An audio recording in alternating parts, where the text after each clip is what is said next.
Welcome to the Fierce as Fuck podcast. I'm your host, Amanda King, and I'm here to teach anybody who wants to fucking listen how to have the audacity to say fuck it to societal standards and live their most authentic life. This podcast is dedicated to bringing sexual conversations from behind closed doors onto the main fucking stage. Because sex, masturbation, squirting, guess what? It's all fucking normal. And by bringing these conversations to the forefront, we help people feel less alone in this world. We help them feel safe. We help them gain their power back, step into their confidence, and have the ability to express themselves authentically as fuck in this world. Because it takes fucking audacity to be your truest self. And we have boatloads of audacity up in this bitch. So let me ask you this. Are you ready for some epic shit? So I actually receive a decent amount of questions about bringing in a third party into your relationship, whether it is just sexually or whether it is to explore polyamory or an open relationship. And so I wanted to talk about a few of the dynamics, or maybe the boundaries is a better word, that you need to discuss when bringing in a third party into a relationship.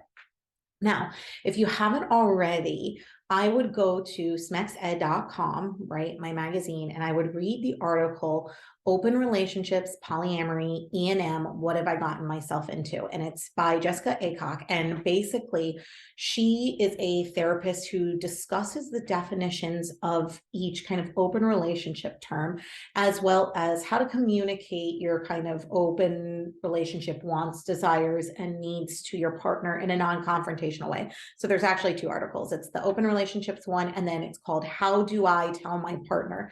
Read both of those if you are considering bringing in another person and or exploring the kind of open relationship territory. But what I'm specifically going to discuss is the idea of having a threesome or bringing in someone into a relationship, and a little bit about why it's taboo when it really shouldn't be, and some of the societal conditioning that goes along with it, as well as how to communicate your boundaries, I guess, is the best way of stating it. So let's dive into threesomes and the taboo-ness that comes with threesomes. Typically, to bring a third party or a fourth party, if you're more into the group sex dynamic, is considered taboo because as a society, we are told that it is supposed to be, well, and religious as well. We are told that it's supposed to be like a man and a woman, or it's now a man or a woman and a woman. It needs to be two people. Only two people can exist within a relationship. And I think that's a crock of shit for a few reasons. One, I believe that, and I spoke about this in my open relationships podcast episode. If you haven't listened to it, I did it in like June or July. Go and listen to it. But I have feelings of that every person on this planet has the ability to love, care for multiple people in their lives. And to say that we only can care for one person and have feelings for one person our entire fucking span of our lifetime is utter fucking shit, right? And I think it leads to a lot of people putting way too much pressure on their significant other to be everything for them, which then ends up leading into a lot of divorces and people breaking up because they feel that this one person can't, quote unquote, check all their boxes, when in reality, that's literally you're asking that person to be perfect for you, and perfection doesn't exist, and perfect relationships don't exist, and being everything for someone is exhausting for both parties. And so the idea of bringing in some type of different dynamic, society teaches us that it's wrong, right? Because why should we need anything outside of this container? If we need something outside of this container, there's something lacking from that container. And that's not necessarily true either. Two people can love each other deeply. They can have a partnership. They can be whatever you want to call it, soulmates, kindred spirits. They can be two people who immensely have so much love, respect, and caring towards each other and still want to bring in a different dynamic into the relationship, sexually and like non-sexually, meaning like they may want to bring in a person for more than just sex into their relationship. You can bring a third person in without it meaning anything bad about your relationship. Are there times where people want to bring in a third party because something is not there with their relationship? There is something lacking? Yes, absolutely. I'm not going to invalidate that, but that needs to be a conversation between two people of, hey, I feel this dynamic is lacking in our relationship. I would like to add it in by bringing in a third person. So when communicating about wanting to bring in a third party, it is about expressing to your partner what your needs and desires are, and also expecting a little backlash from it, right? Because as people are growing up in this society, we are told that it's supposed to just be two people till death do you part. And so when someone hears that you want to bring in a third person or a different dynamic, they're instantly going to throw their walls up because they're going to believe that that means something is wrong with them. And so it's your job to communicate that it's not anything wrong with them. It is a desire that you both want, or you just want to be able to explore if they're comfortable with. I had a woman who messaged me on Snapchat, and she said that her and her partner are in a loving relationship, and her partner is secretly bisexual, and he wants to bring another man into the dynamic, and he discussed it with her, and she didn't like the idea, right? She said that she wanted to explore, she wanted to keep an open mind for him, but the idea of that made her cringe. Now, there's a lot to unwrap there as far as that goes. But if the idea of bringing a third person into your dynamic makes you want to cringe, you cannot do it. You just can't. You have to be open-minded and open in a lot of other ways in order to accept someone else into your dynamic. Because if you feel forced, coerced, or pressured into it because you're trying to satisfy your partner's needs, that is going to lead to so much resentment. And whether it's consciously or unconsciously, you're going to innately be upset that that person made you feel like you needed to bring in another person. So if you're exploring the dynamic of bringing in someone else, both parties need to be 100% comfortable with it, 100% on board with it. And threesome fantasies are a lot less taboo than you actually think there are. I posted a statistic on my Smacks Ed Facebook page. If you don't follow us there, please come follow us there. It was done by The Guardian, which is a website, and it said of the highly diverse sample aged between 18 to 87, so ages 18 to 87, 95% of men and 87% of women said that they had fantasized about sex with multiple partners. And we even explore this topic even further in March's issue of Smacks Ed magazine, where Sierra Wirtz talks about a male-female-male fantasy and how books help us explore our inner kinks and our inner fantasies from a safe space, but they also help us discover what we truly want and we truly desire. And she discusses this book that I cannot think of the name, of course, right now, but it is about a woman who has had really terrible like sex experiences in the past, and she starts sex therapy, and she ends up, you know, of course, the what is it, the trope of she ends up getting into a romantic relationship with the two men who run the therapy business, and they help open her up sexually, basically, and help her achieve pleasure and orgasms like she's never achieved them before.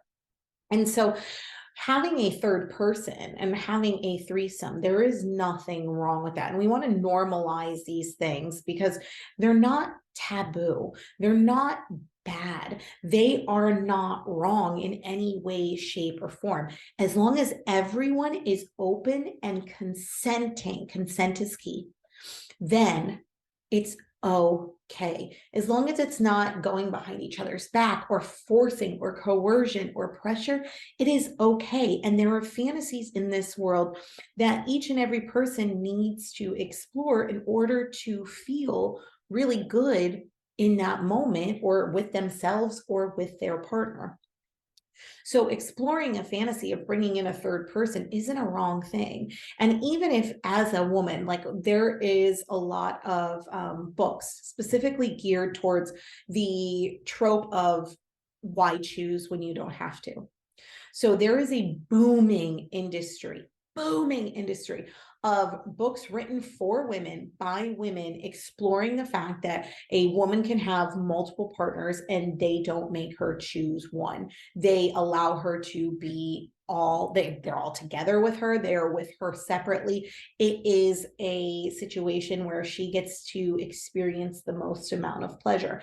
There are so many fucking books dedicated to this specific trope because it is something that is ingrained in each and every single one of us. This idea that we don't have to choose, that we get to have everything that we want. We get to have everything and everyone that we desire. That society makes us say, oh, it needs to be A or B, but why can't it be A and B separately and maybe even together? And so this is more of a common fantasy than a lot of people, in a way, give it credit for.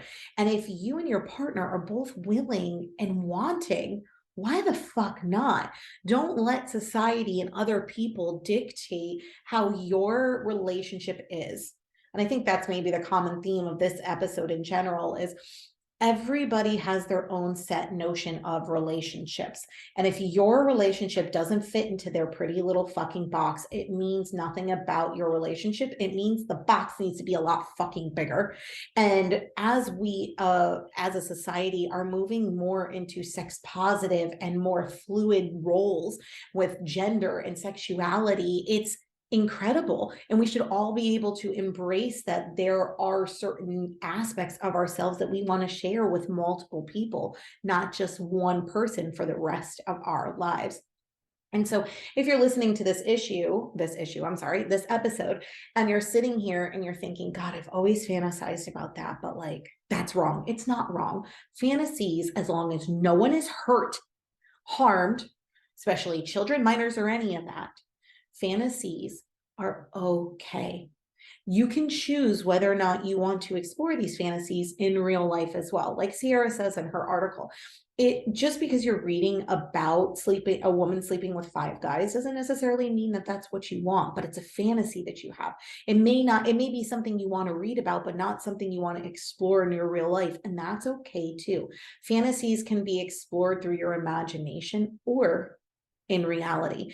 You get the decision, you and your partner get to choose as long as consent is there on both parties. You do what's best for your relationship and what feels good. And don't feel the need to explain yourself, defend yourself, or have to tell other people about your goddamn business. It is your fucking business. It is yours and your partner's business. And it is no one else's ever, period. So don't feel you need to explain yourself to anybody. Now, if you are wanting to bring a third party into your dynamic, communication is going to be fucking key here. You have got to sit down with your partner, and this is going to be tedious, but you need to sit down and figure out what is allowed, what is not allowed with bringing in a third person. So let's break this down even further. Sitting down with your partner and saying, okay, now, when we bring a third person into this dynamic, is this just a one-time thing? Or if the option is there, do we want to continue to explore this? You need to know that. Why? Because if it's a one and done and both of you are like, bye, and yet this person keeps coming back, but both of you are like, no, it's a one and done, then you need to cut communication off with that person. That person is then going to cause damage to your relationship. We don't want this. We want your experiences and your fantasies and your kinks to be something that you both enjoy. So you need to decide whether or not this person is going to be a I don't want to say multi-use person, they're a person, but a multi-session person, or if it's just going to be one or done. The next thing you need to decide is the boundaries within the threesome, because you don't want either partner feeling like they're being left out of the threesome while it's them watching 2 people. Unless that's your thing, you go and do it. But you want to know what is allowed during the actual sexual act itself. So where are they allowed to touch? Where are you allowed to touch? can it be where two of you are fooling around and the third person is watching, or is the only touching or activity have to be with all three of you at all times? This needs to be a discussion. Where can what sexual acts are allowed, right? Like even breaking down to like, is it just oral sex? Is it anal? Are you allowed to do this? Like you need to get very clear here with what is allowed during the session and what is not allowed. Another thing you want to discuss is, are you two only to explore this threesome fantasy when you are together, or are you allowed to explore it outside of just you two? Meaning, can your partner go and sleep with that third person without you present? And we like kind of toy the lines of like threesomes and polyamory a little bit here, but that also is a discussion that you need to have. Is it just sexual? Is this just something that this person is coming in sexually? And if sex is done, they are gone, they are done? Or is this something where you are adding them into an actual relationship dynamic like polyamory, where then it needs to be certain boundaries? Like I said, like, are those, who's allowed to have sex with who? Does it need to be a group thing? How are you going to split the dynamics and the time with each other? Those need to be clear boundaries that you set with your partner. And it sounds so unsexy, right? And I get that. It's like the idea of a threesome is so sexy, right?